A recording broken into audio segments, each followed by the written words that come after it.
السلام عليكم دانييرو. في عندي سمع. الله يسلمك.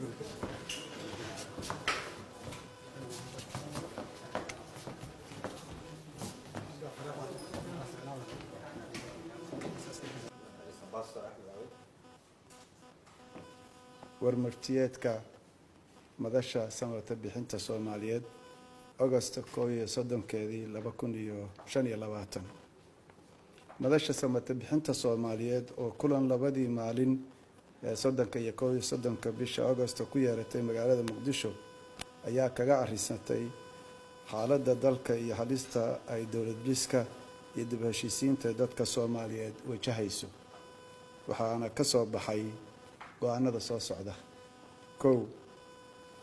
madashu waxay ka walwalsan tahay ka jeedsiga dawladda ee dagaalka argagixisada duulaanka ku ah deegaano hore looga xoreeyay kaga mashquushay dastuurkii dalka oo la bedelo khilaafka doorashooyinka iyo ciidankii oo loo adeegsaday fulinta ajenda siyaasadeed iyo barakicinta shacabka danyarta ah.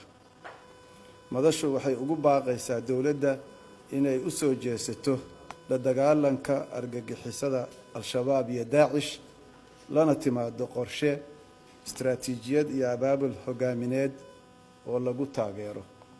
2 in degdeg loo joojiyo barakicinta danyarta xaraashka suuqa madow ah ee dhulka danta guud iyo dhul fidsiga lagu duudsinayo xaqa milkiyadeed ee muwaadiniinta Soomaaliyeed.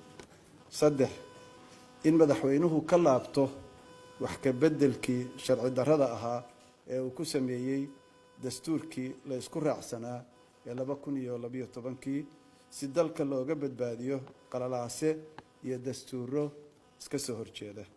4 si hubinti la'aan siyaasadeed looga badbaadiyo dalka in waqtiga yar ee ka harsan muddaxileedka baarlamaanka iyo madaxweynaha laga heshiiyo doorasho la hirgelin karo loo dhan yahay ka fiicantii 2022 heshiisna lagu yahay.